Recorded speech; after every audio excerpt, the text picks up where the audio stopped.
Everyone, welcome, welcome. My name is Joanna Ganning. I serve as Associate Dean of the Maxine Goodman Levin College of Urban Affairs. On behalf of the college and on behalf of Dean Roland Anglin, I'd like to welcome you to our Spring 2022 Levin College Graduation, Celebration, and Awards Ceremony. Today, we come together to celebrate the achievements of our students who have labored long and hard to arrive at this celebration. I also have to take a moment to note that we are coming together for the first time in over 2 years for such a celebration. It is so good to be back together in this space. Yes. The graduates before you join the ranks of a powerful network of Levin alumni. You will likely never wear a Levin t-shirt in Northeast Ohio without someone stopping to tell you their brother's girlfriend went to Levin, or their neighbor went to Levin, or their mayor, or their boss, or they themselves went to Levin. We roll deep. We're stronger because you are joining our ranks today as alumni. We told you that if you came to Levin, we would teach you to change the world. Those are big words. I promise you, the faculty of Levin feel the weight of those words every day. Excellence in public service is what we do. It's who we are. And I hope we taught you exactly that, how to change the world, through leadership, analysis, critical thinking, knowledge of cities and human settlements, and equity, and the ways the past and the future are connected. While these themes bind us as a college, you also learned incredibly diverse material within your specialized programs. Some of you focused on public safety, while others learned grant writing, and others population projections. Some of you got deep into the weeds of theory, either about planning history or public administration, or in doctoral studies, the name Habermas might still make you flinch. We invited you to learn to change the world. In our classrooms, we taught you that this is a process, not a moment.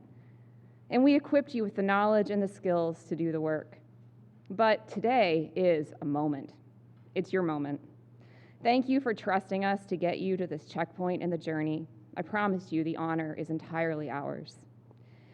I have another honor today, introducing our keynote speaker. Councilwoman Stephanie Howse represents Ward 7, which includes most of the area between St. Clair and Euclid, from East 12th to East 105th. Councilwoman Howse grew up in Ward 7. She graduated from Cleveland School of the Arts before attending Florida A&M, where she earned a degree in civil engineering. And I want to pause here for just a moment on that degree in civil engineering. I earned a minor in civil engineering as an undergrad, not a full bachelor's degree as the councilwoman did. Those classes were 87 guys, me, and 2 other women. When I meet a woman with a bachelor's degree in engineering, I am very sure it did not happen by accident. I deeply respect the power of professional vision and commitment to overcome those odds. Then, remember where I told you this network runs deep? Well, Councilwoman Howse is part of it too. She earned a Master of Arts and Environmental Studies from the Levin College. While working on that, she also started a youth mentoring program in the ward she now serves as an elected official. Ladies and gentlemen, please join me in welcoming Councilwoman Stephanie Howse.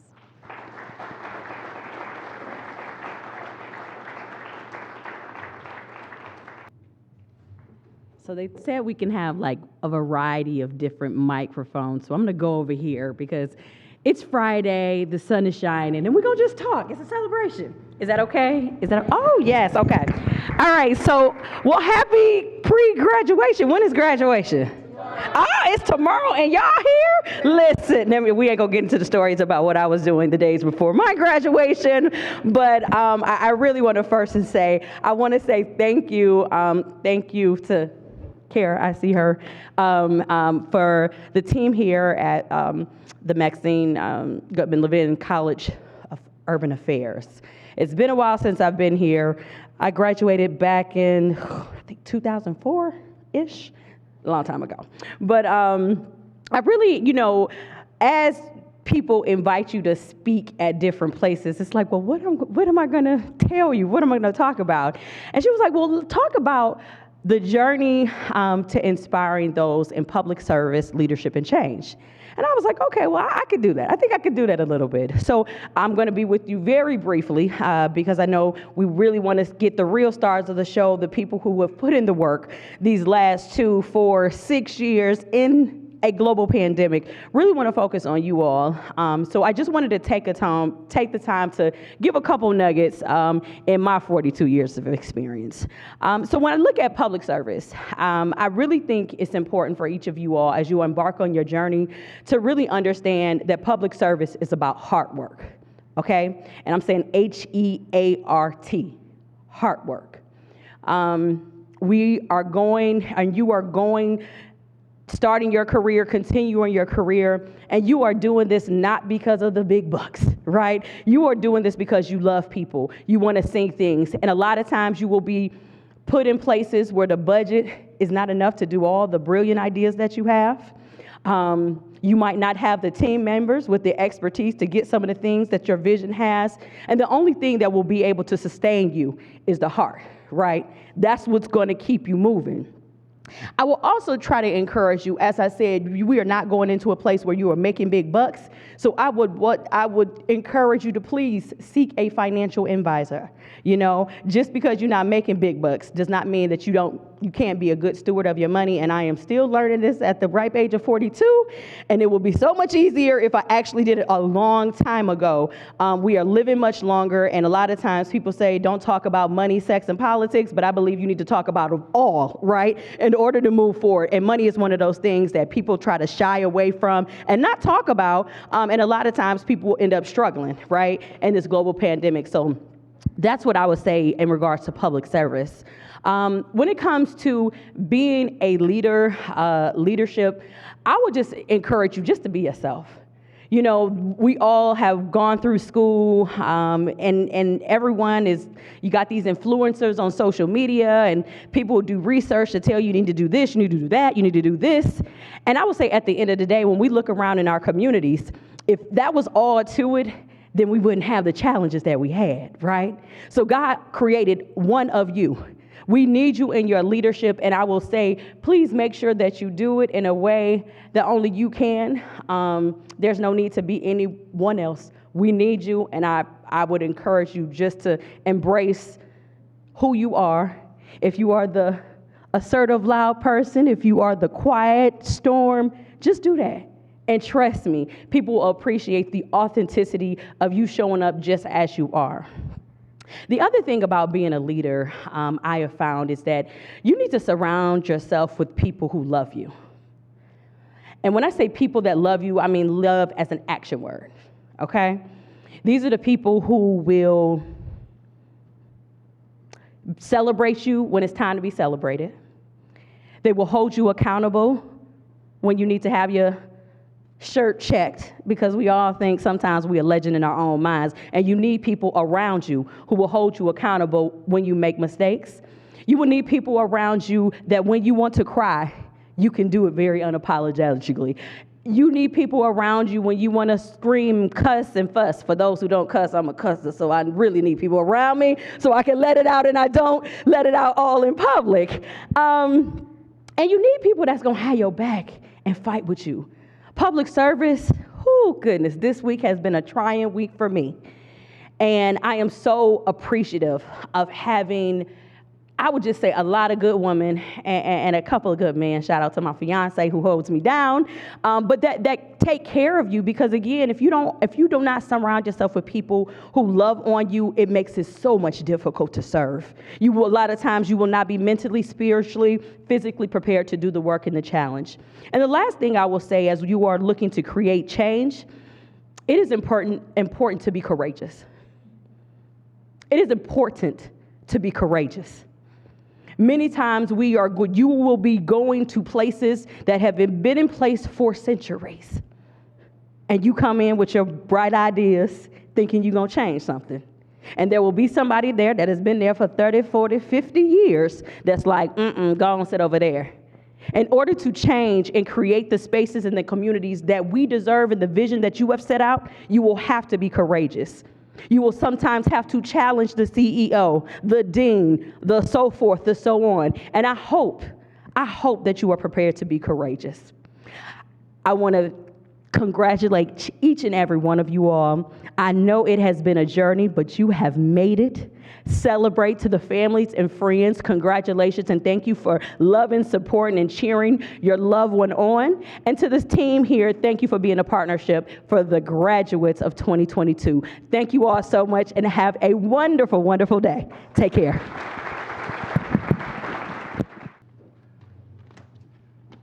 My name is Bill Bowen, and I'm a professor on the faculty here and have been for 32 years, and I can't stand up and talk to you like that. So what I did was wrote down some of my thoughts last night.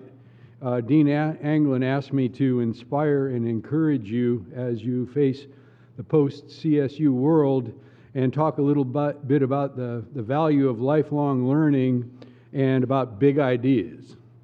So rather than give you any advice, I'll do my best to follow his suggestion.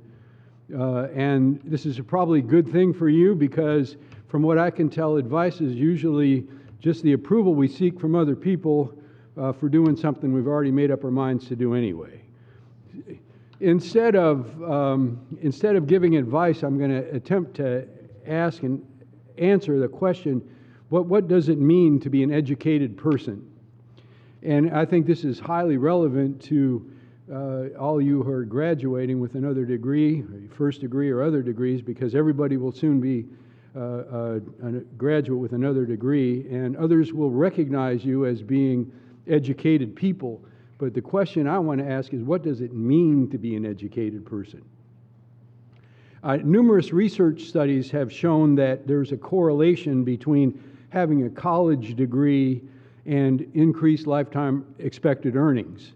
And there's no doubt that any responsible university program, at least in part, includes some job preparation or vocational training in it. But being an educated person means much more than having a good income. There's no doubt that an educated person is also someone who knows and understands quite a bit about the way the economy works and the government works, and knows enough about the duties and responsibilities of local, state, national, and world citizenship to be able to be a good citizen. But being an educated person means more than being a better citizen. Educated people have learned how to learn, and they learn to appreciate fine art and literature and theater and music and different cultures. But being an educated person also means more than knowing how to learn or to appreciate the finer things in life. Education changes people. Educated people are people that have been changed. They have literally been transformed viscerally and experientially through their engagement with ideas, with other people, and the world around them. Hopefully, this is the experience you've had here. To my mind, and in my experience, this transformation begins within ourselves, largely in our own quest to change and improve how we perceive ourselves and how we perceive others and how we perceive the world around us, how we experience our own lives and the lives of other people, how we move from daily life to reflection to the life of the mind and back. I know it's a bit much, but you got to blame it on the dean because he said, I'm the one that's supposed to talk about big ideas. And once you put that out there, then I'm gonna go for it. And I can say that because he's not here. During this time of COVID and evolution and change in which we find ourselves, people have been speaking a great deal about the centrality and importance of lived human experience and how this has been unduly ignored in our society. Surely there are plenty of people who pay way more attention to the acquisition of wealth and power than to the life of the mind. But at the same time, we see across our many communities that there are numerous people who are seeking ways to live and to experience the moment more fully, and to occupy the present, and to locate their lived experiences more centrally in the now. This becomes evident in the many conversations that begin around big ideas like justice and freedom and truth, and then morph quickly into a dialogue about self, things like identity and self-esteem and self-care and self-awareness. Immediately pre-COVID, I just finished writing one book about the evolution of human settlements with my friend and esteemed colleague, Bob Gleason. I just finished editing another one about regional development with a colleague from Ohio State University and from my old alma mater, University of North Carolina at Chapel Hill. And I was doing some university service and I was teaching my classes here at CSU. Then the lockdown hit, and shortly thereafter, everything began to happen on Zoom. For me, in my lifelong quest to become better educated, it was time to go deeper instead of broader. So in doing so, I renewed what, to my mind, is at the core of being an educated person.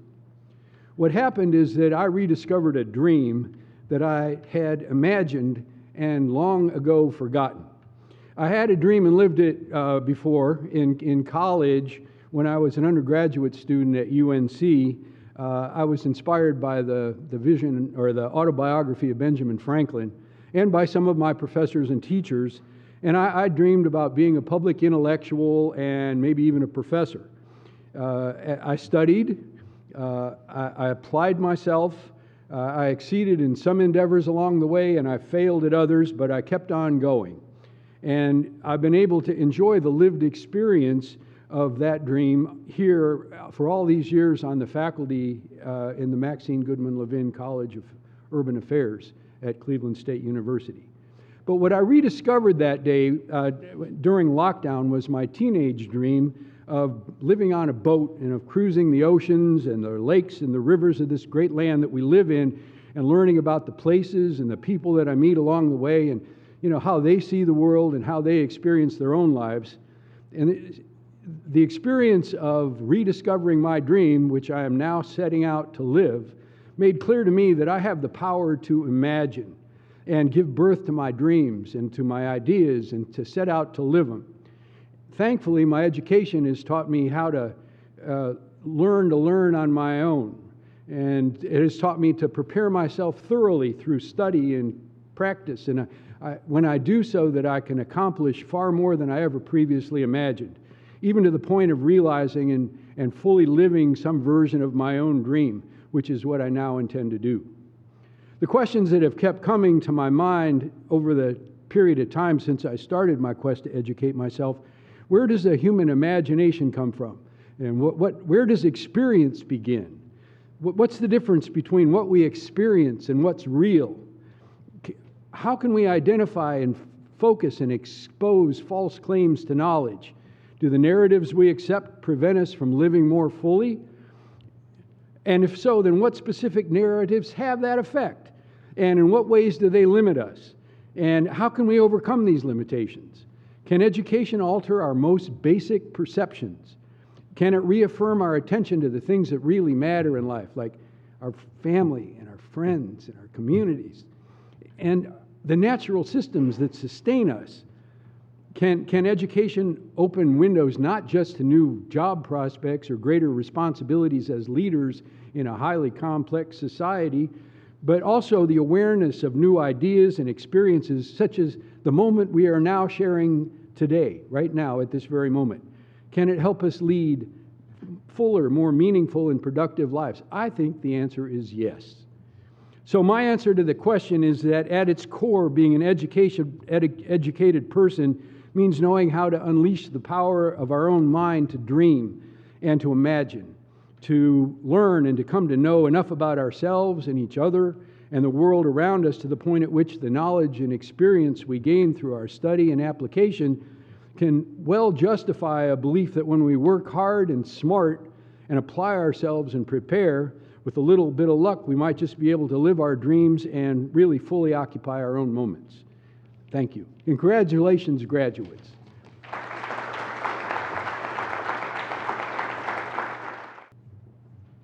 Bill, thank you so much for that. Words to cherish as we cheer you as he's retiring on Monday, so we're sad to see him go. So thank you for those comments. We'll transition now into our celebration of college valedictorians. I stand in perpetual awe of the hard work, dedication, and accomplishments of our students.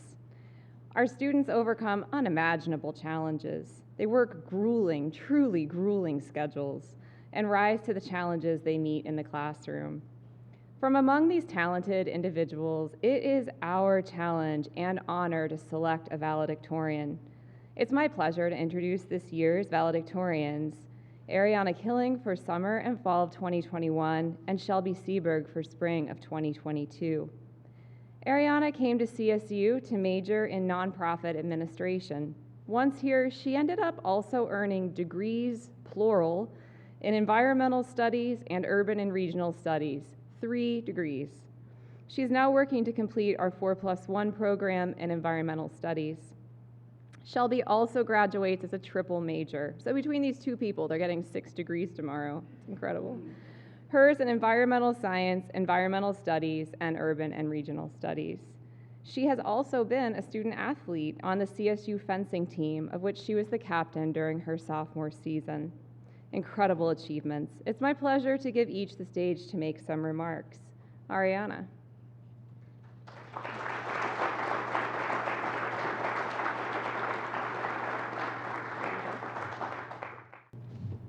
Hi, I'm Arianna Killing. I'm originally from Champion, Ohio, a very small township of Warren. And when I was graduating high school, I knew I wanted to go to college, but I wasn't sure what I wanted to go for. And my dad always taught me that if you do something that you enjoy, you'll never work a day in your life. So I took that to heart and started doing some brainstorming. And one thing I liked at the time was the show Shark Tank. So more specifically, I liked businesses that were created with some sort of cause in mind. Some businesses were selling products like water filters to support communities without access to clean water. Other companies would donate a percentage of their profits to charity. So this led me to searching business majors with charitable focuses. After a few Google searches, I stumbled upon nonprofit majors and minors. Before then, I'd never heard of nonprofit work as something you could major in. But from that moment forward, I knew it was something I wanted to pursue. In Ohio, there's limited schools that offer nonprofit as a minor, let alone a major, and that's how I came across Cleveland State's Urban College with a dedicated nonprofit program. Once I came to Cleveland State and started taking urban classes, I became fully immersed in urban issues. Originally, when people from my hometown would ask what nonprofit administration even means, I would say it would be like a business degree, but for nonprofit organizations. I quickly realized that that wasn't necessarily true. Sure, I took leadership and management courses, learning about budgeting and 990 forms, but there was so much more to what I was learning. How I explain it now is that nonprofits fill the gaps that the market and the government aren't solving. So the majority of what I was learning was urban issues, which honestly can include just about anything from social issues to property taxes, economic development, and even environmental issues. As I learned more about environmental issues in my first few semesters, I realized how much the topics piqued my interest, and I wanted to add environmental studies as a major or a minor. So then I started taking environmental classes like urban sustainability, which led me to deciding I wanted to double major in nonprofit administration environmental studies. Eventually, I was looking at the course requirements for all the majors at the Urban College, and I noticed that I could add a third major of environmental studies by only taking 1 or 2 more classes, so I thought, let's just tack that on there too. Luckily, the administration and advisors have always been supportive of me adding a new major every semester or so, and would enthusiastically restructure my schedule to accommodate me. Once I got closer to graduating with my bachelor's, I was also recommended to the 4+1 accelerated bachelor's and master's program by some of my professors. I had to decide if I wanted to get my master's in nonprofit administration or environmental studies. It came down to the money or happiness dilemma, and frankly, I wanted both. Although you can make money working in nonprofits, which is something a lot of people don't realize and ask me why I went to college to work for free, I figured environmental studies was more realistic to achieve that balance. So I had to go back to the advising office and switch my schedule around a few more times to reflect an accelerated path to a master's degree. But again, I was met with encouragement and support. That's the great thing about the Urban College. Everyone is so supportive of everyone else. The staff always has their students' success in mind with everything they do. One of my professors, Brian Mickelbank, would even bring granola bars to every single class so that we wouldn't have to worry about running late and not being able to have breakfast. Small gestures like these make all the difference and really show you how much you're cared for at the Urban College. This college has always felt like a community to me. The relationships I have with other urban students is something I'm so grateful for. Since we all really enjoy urban issues, we'll just go on forever with each other talking about policy issues or biking infrastructure or our strong opinions on current events. Sometimes we talk about the burden of having the knowledge we've gained on urban issues. It can be difficult to fully understand the implications of climate change or to know that we have all the tools to fix prevalent issues, but nothing's being done about them. However, the hardest part, in my opinion, is traveling as an urban major. Every time I get on a plane, I can no longer play games on my phone and be blissfully ignorant about the world outside the window. I now spend flights admiring the connectivity of streets from this new perspective, or disgusted by an entire neighborhood of houses that look exactly the same, or feeling guilty about the pollution that the plane's causing. One time my brother came to pick me up from the airport when I was visiting him in Florida, and I spent most of our ride home complaining about how the bike lanes were in the wrong spot, and they're too dangerous and I doubt anyone uses them. Despite these minor grievances, I am incredibly grateful for my time at the Urban College and everything I've learned here. When I'm asked about my future plans and goals, I've always said, even since high school, that my goal is to change the world, or at least to create positive, lasting change. When I first came to Levin, I was met with signage and backdrops that simply said, "Learn to change the world at Levin." There's one in the back of the atrium today. And I immediately knew I was right where I was meant to be. That feeling has not wavered over my last 4 years here, and even as I graduate tomorrow and say goodbye to the Urban College, this building still feels like home. So now that I have learned to change the world at Levin, I plan to do just that. Thank you. All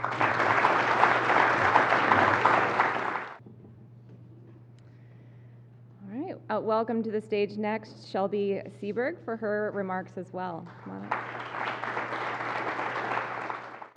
All right, firstly, can everyone see me? I know I'm short. Well, good afternoon. I hope everyone's enjoying this warm weather. As someone from Florida, I can concur that the Cleveland winters are pretty brutal, so it's finally good to see the sun out. I'm really excited to be here today and help celebrate our accomplishments. But first and foremost, if no one has said this yet, I think you all look very handsome, beautiful, strong, and prepared to take on the world's challenges. Secondly, congratulations. We have all worked so hard to be here, and you deserve to be celebrated. However, our grades and transcripts only tell a part of the story. It doesn't show how we raced to and from classes that were 15 minutes apart across campus, how we trudged through snow, worked 20 or 40-hour weeks, and then went to a 6 p.m. class, chugged coffee, or fell asleep with our laptops open. And to my fellow athletes who went to classes sweaty and sore from weightlifting and practice.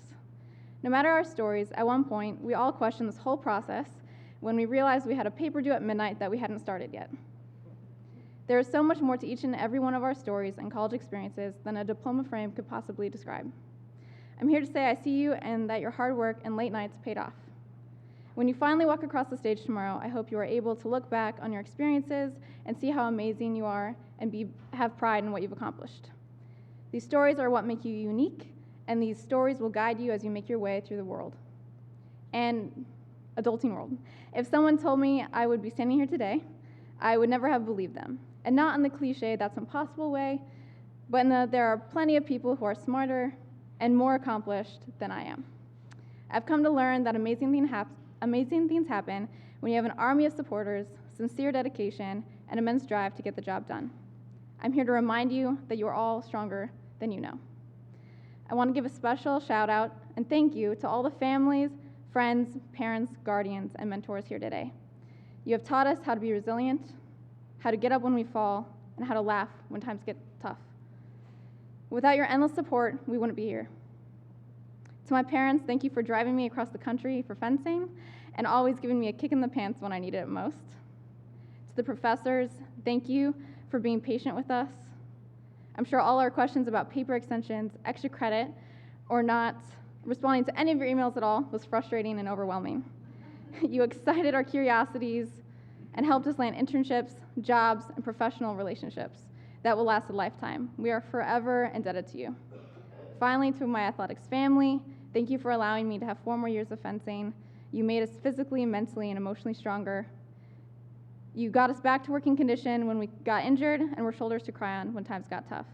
To those graduating tomorrow, I hope you can find pride in what you have accomplished. I can't wait to see what the next 4 years will bring for all of us. And lastly, go Vikes.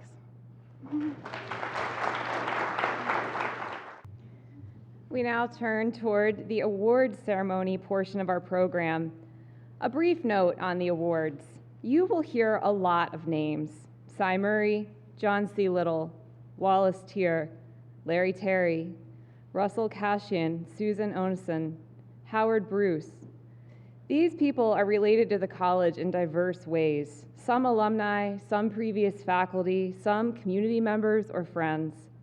They are a testament to the legacy of this college, and we thank them and the donors acting on their behalf for what they have made possible.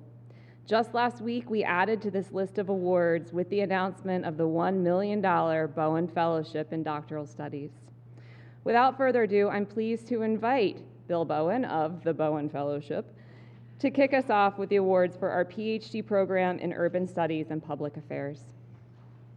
Well, what an honor it's been to be a faculty member at this college, I'll tell you. So I have the privilege of awarding 2 doctoral student awards today. I suppose the doctoral program comes first because it's the highest degree that the university offers. And I'm really pleased to be able to give these awards. The first one is Larry Teare Award. Marcy Saxon, would you come up? Also, Nick Zingali, I think, is here. Come on up, please. The Larry Teare was a faculty member here some years ago, and he was my friend, and he passed and suddenly, and when he did, there was a money given in his honor for a doctoral student award that was for the doctoral graduate who demonstrates outstanding academic achievement. I'm going to let Marcy just talk for a minute about her dissertation, and I'm going to let Nick Zingali, Professor Zingali, talk about it hopefully for just a minute, because I only got a minute, but whatever.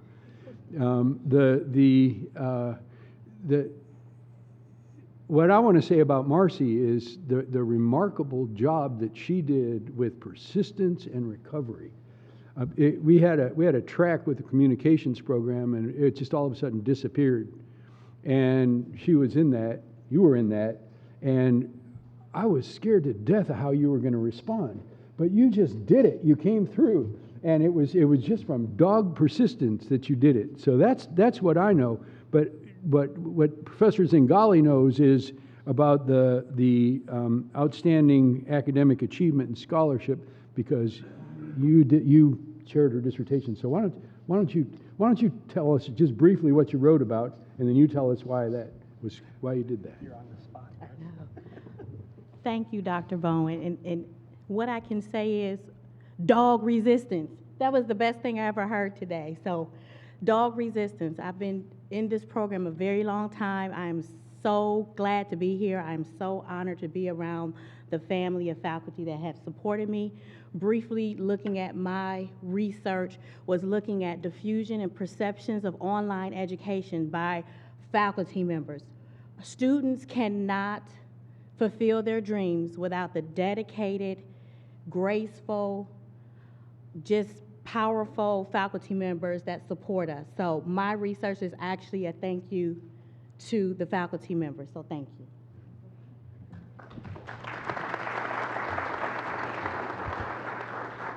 So I'll be really brief. Marcy, what Bill hasn't said and Marcy hasn't said is that her initial work was on online education. It was her interest when she came into the program to look at online education. She wrote a prospectus, and this prospectus was in draft form, and then COVID hit. And we had to sit down and say, it's not going to work. We had this external factor that came into play, and her methodology just was not going to play out given the disruption. Put her about a year behind, and talk about the power of imagination, Bill. She had to imagine a new way of coming forward, and she rewrote her prospectus, and her work actually resulted in a powerful new adaptation to a theory that's been around for many years, Rogers' theory on diffusion. And Marcy's work adds to that theory with this concept of forced adoption. It's a major achievement, major accomplishment, and kudos to her. Congratulations. Thank you.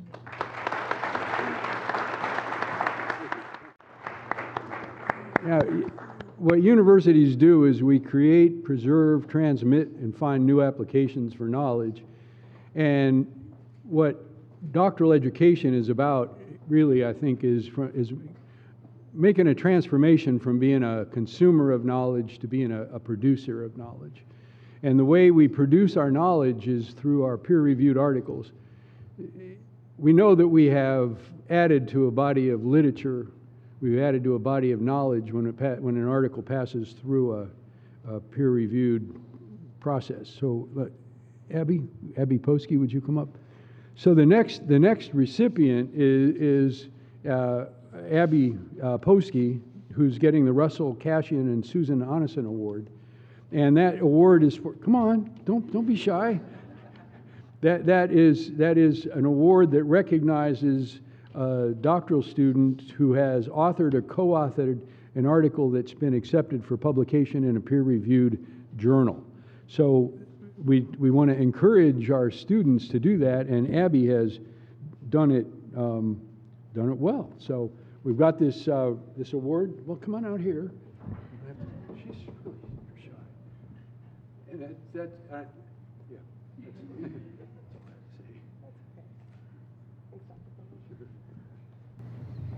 Good afternoon, everybody. Welcome. My name is Beth Nagy. I'm a faculty member here, and I am happy to present awards for undergraduate outstanding interns. Unfortunately, not all of them could be here today, but that's because they are gainfully employed and working full-time, which is, again, what we hope. To begin, for summer 2021, I would like to award Hannah Sabran the Intern of the Year. Unfortunately, I believe Hannah's not with us today because she is working as a dispatcher now, but her internship was with the Mentor Fire Department, and she was a public safety management student. So let's give her a hand, even though she's not here.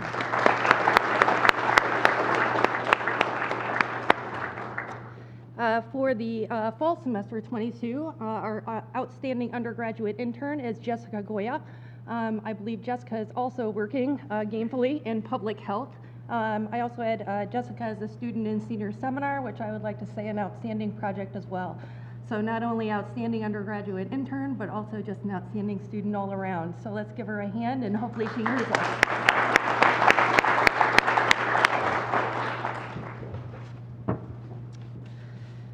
Fortunately, we do have somebody here today, and that is for the spring semester. I would like to welcome Connor Brentar up to receive his Outstanding Internship Award.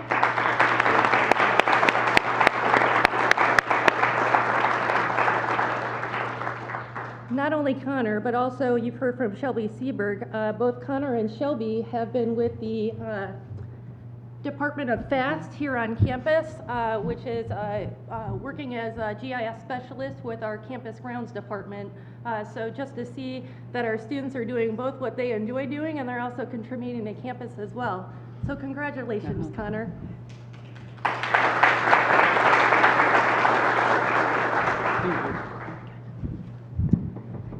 And I'm not sure if the last student is here, but is Justin Stepp here? No? Well, Justin is our last student to receive an Outstanding Intern Award, particularly an honorable mention. Justin was working with Food Strong, a local nonprofit, and just an honorable mention for some outstanding performance. And just to show that, you don't have to be 100% or 102%, that outstanding counts as just outstanding. And so even though you don't get that 100%, that is completely okay because you are who you are and you earned it. So I just want to give you guys all a round of applause for being here today, and outstanding work. Hi, I'm Winifred Weiser. I'm the director of the undergrad program and an associate college professor here. The College of Urban Affairs has always sought to recognize the hard work of our students. Our main undergraduate award is the John C. Little Award, which has been presented annually since 1977. We stand on the shoulders of those that come before us. What we're in was started by a couple of CSU professors who are a little bit renegade, Dr. Tom Campbell from the Department of History and Dr. Roberta Steinbacher from from the Department of Psychology. The very first full-time faculty member in the College of Urban Affairs was John C. Little. John was what we call today, in CSU terminology, a professor of practice. He was a lawyer and had been Mayor Carl B. Stokes' executive assistant for the term that Mayor Stokes was in office. When Mayor Stokes went out of office, fortunately, the college was looking for a professor to hire.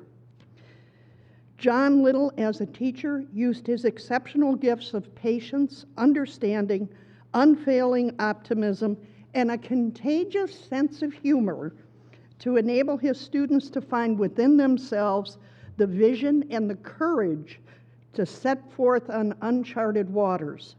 He helped them see how to put the learning that happens here into action.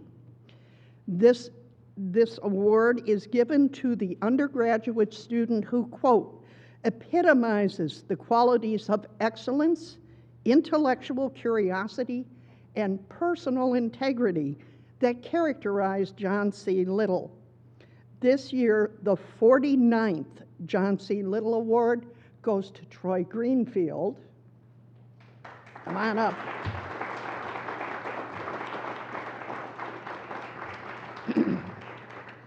The undergrad program at Levin is strengthened by our mix of traditional age students who bring us their unbounded belief in changing the world around us, and our older students who are returning to complete their degrees.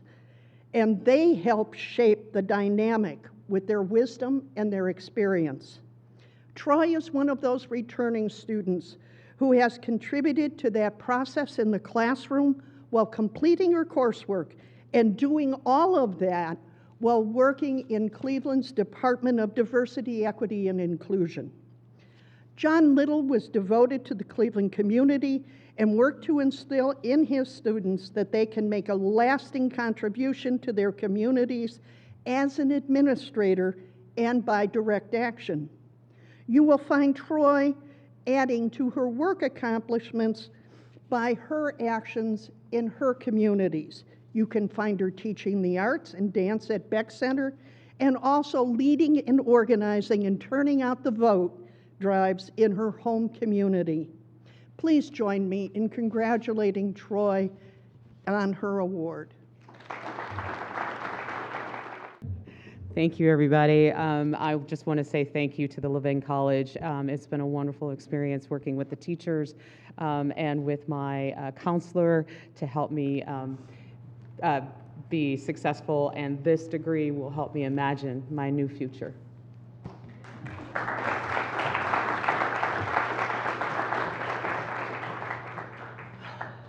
Obviously, as you've heard, we're fortunate to really have a great group of undergraduate students. I'm constantly amazed at the quality and hard work they give to their studies and to their communities. This year, we also have a group of outstanding students that we would like to honor. And if they would come up and get their certificates from Rachel Singer, who's our Assistant Dean of Student Services, I would appreciate it. Connor, once again, Benatar. Joseph Keneally, if Joseph is here. Is Joseph here? No. Yes, there we go, Joseph Keneally. And Corey Hunt. We get Corey, huh? Corey is not here. All three of these young men have demonstrated the qualities that make them successful in their future endeavors. We acknowledge them as outstanding undergraduate students and look forward to see their impact on our world as they put their degrees into action. I have one more group of notable undergraduates.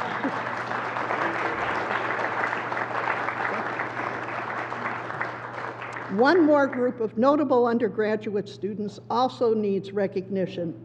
Cleveland State's ROTC program is joint with John Carroll University. ROTC students not only have their academic requirements to fulfill, but also are undergoing training to become officers in the United States Army. Noah, well, where's Noah? There's Noah. Noah? Is Noah here? I know Benjamin Smith could not be here. Neither one is here. I'm sorry. Both of them have not only successfully completed their bachelor's degree, but on the 20th of this month, they will both be commissioned as second lieutenants in the United States Army. We recognize the hard work that both of them put in for the past 4 years and thank them for their additional service to their country. And I appreciate you doing a round of applause for them, even though they couldn't make the award ceremony. Thank you. I put on another hat for a moment as I serve as the program director for the Master of Urban Planning and Development program. And in that capacity, it is my honor to present some awards today, beginning with the Wallace G. Teare Prize. This award is given to students who exemplify the professional ideals of Mr. Teare, a lifelong advocate for quality housing for low-income and elderly people. And today, the faculty of the Urban Planning and Development program have nominated Schneur Kushner to earn this award. Schneur, are you here? Yes, come on up.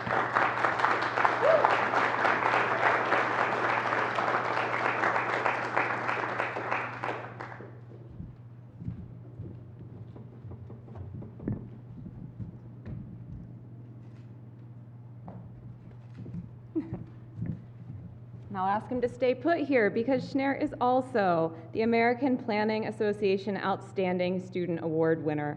This award recognizes outstanding attainment in the study of planning by students graduating from Planning Accreditation Board accredited programs. Schneur was here at Cleveland State also for his undergraduate, and we've gotten to know him well over those years. It has been such a joy, such a pleasure to watch him come through these programs, and we can't wait to see where his career takes him. Congratulations again.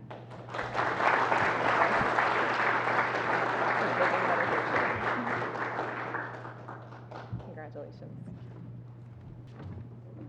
Okay, good afternoon, everyone. My name is Tom Hilding. I'm assistant professor of urban planning at the Levin College, and today it's my pleasure to present the APA Ohio Outstanding Engagement Award to Courtney Whitman. Courtney, if you're here, please come to the stage, although I don't think Courtney was able to join us today.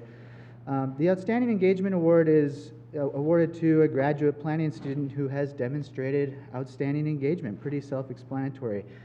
But in the classroom, the profession, student life, and other forms of involvement beyond conventional academic achievement. And this new recognition was made possible by the Ohio chapter of the American Planning Association. The Ohio chapter, did you know, is the oldest association of citizen and professional planners in the country. So it's a terrific organization doing important work to further the field of planning in Ohio, and so we want to thank them for supporting our students. The planning faculty nominated Courtney for this award because she's been around for a couple years. I think my hair was a lot shorter when she got started here at the Levin College.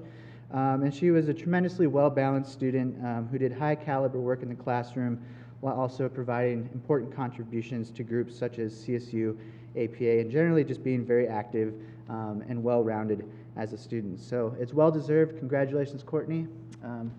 We will mail you your certificate. Thank you. Good afternoon, everyone. I'm Arthur Schmidt. I am the section director for the Cleveland section of APA Ohio, and I'm here today to present the APA Ohio Cleveland Section Student Award to May Thompson. May, are you here? No, I didn't think so. That's okay. APA Cleveland serves the Northeast Ohio planning community, hosting social and educational events throughout the year, and bringing our members in the community together to discuss issues affecting our region. Our membership also includes the student organization of CSU APA and the Levin College of Urban Affairs here at Cleveland State University. So on behalf of APA Cleveland and the Executive Committee, we are pleased to present the 2002 APA Ohio Cleveland Section Student Award to May Thompson. This award goes to the outstanding mid-program MUPD student who is actively involved in the CSU APA. May has demonstrated strong engagement in extracurricular activities, along with excellent academic performance. So if we can give her a nice round of applause, I would appreciate it. Congratulations, May.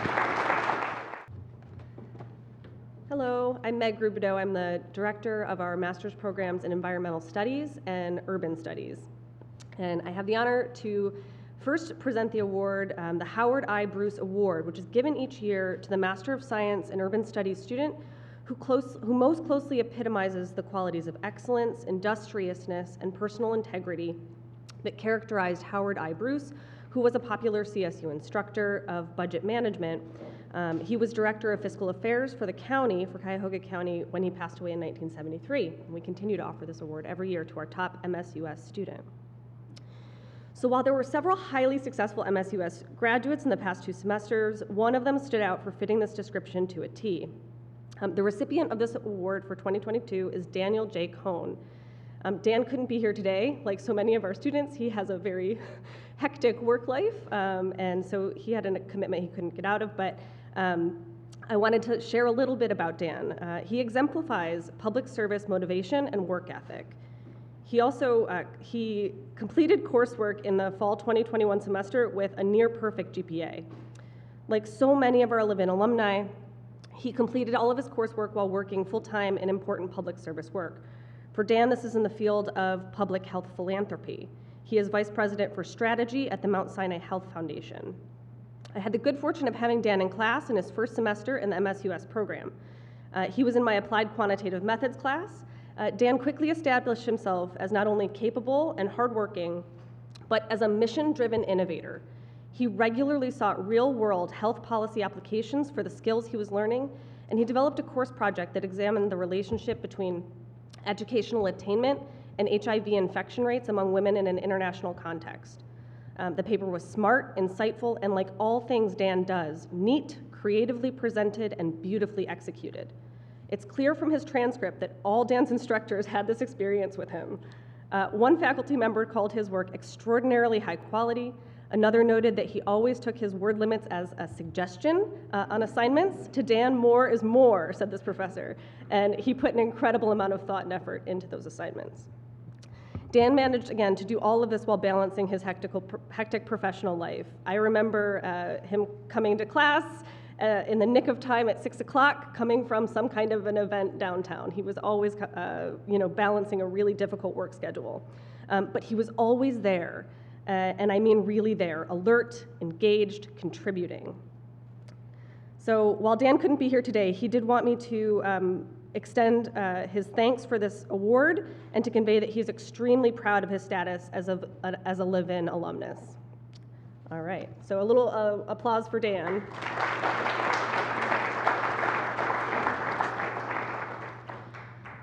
So I also have the honor to present our award for the most outstanding graduate student from our Master of Arts in Environmental Studies program. So this unique cross-disciplinary MAES program requires students to take courses in urban affairs, in law, engineering, and natural sciences. Graduates leave us positioned to take environmentally oriented roles across sectors. While in coursework, our MAES students face some of the most challenging coursework imaginable, pushing their limits by gaining knowledge across many disciplinary approaches to understanding environmental processes. Several strong students completed the MAES this year, but one of them stands out for her incredible commitment to environmental progress and social justice, her outstanding performance across coursework, and her highly apparent love of learning. She also managed to complete the degree on a fast track, taking advantage of the 4+1 program option for accelerated completion of the MAES. This person will be no stranger to you. It is Arianna Killing. Come on up, Ari.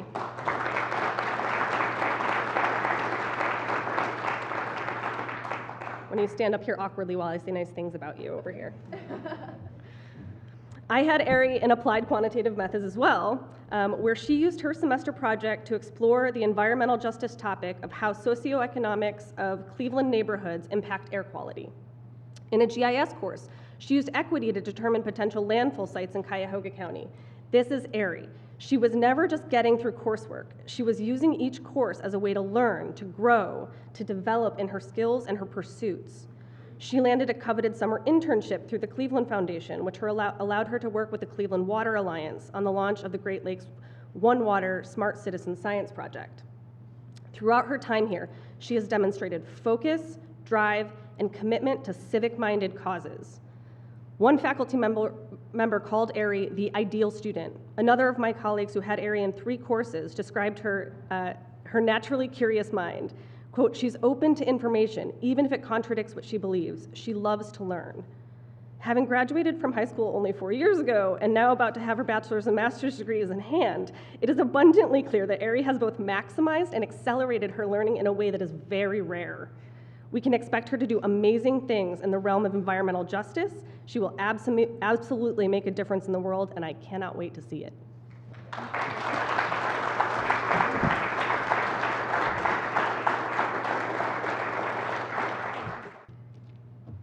Good afternoon. I'm Clayton Wukich. I direct the public administration and nonprofit programs here at the Levin College. First, I have the honor to present the Outstanding Student Award for the Master's Program in Nonprofit Administration. This year, the award goes to Eliza Kammer and Michael Nozick.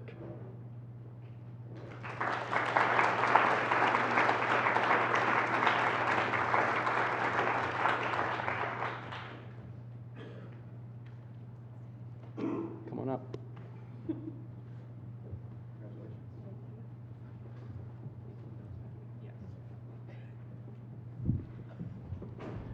So both recipients are amazing students who joined our program as pre-career students. We're really excited to see where their careers take them. They were excellent students, amazing students. Did superb work in my organizational behavior class, which is a really writing-intensive, knockdown, drag-out course. But with that said, they did exceptionally in every course. And so, like I said, we are really looking forward to seeing where their careers take them and what they're able to accomplish for Northeast Ohio and for this region. With that said, Michael Nozick, Eliza Kammer, congratulations. Thank you.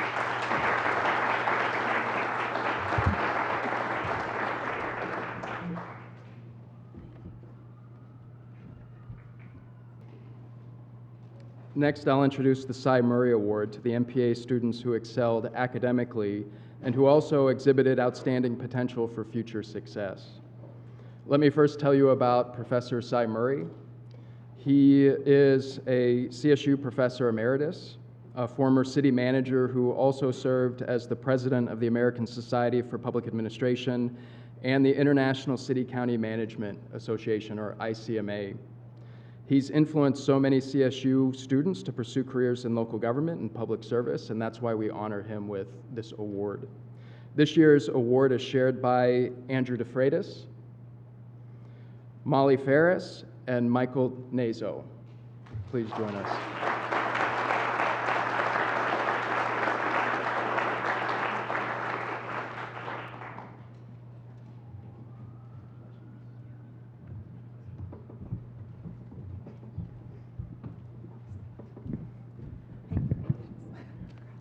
So each is exceptional. Our last award winners were pre-service. They were coming into the program without having career experience in the field of public service. Our award winners here today in the MPA program are mid-career professionals. They're already applying their degrees in really substantive ways for Northeast Ohio. Again, each is exceptional. Andrew and Molly really differentiated themselves by organizing our campus ICMA chapter, which is great for so many reasons because they were creating opportunities for students to explore their interest in local government and public service, but they were also doing it during the time of the pandemic when we absolutely needed to have those community building opportunities where students could feel a sense of community when they weren't necessarily feeling it in other areas.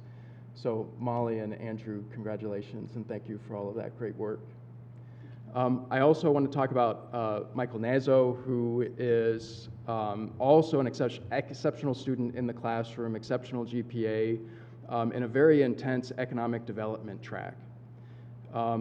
Michael, we know that you're going to accomplish great things with your career. We're looking forward to see where you're going also. But all three, again, are exceptional, and they're putting their careers, their degrees to work for the City of Cleveland, for the Cleveland Rape Crisis Center, and for the Stark County Economic Development Board. And again, let me just tell you that Northeast Ohio is going to be a better place because of these three people. Let's recognize their work.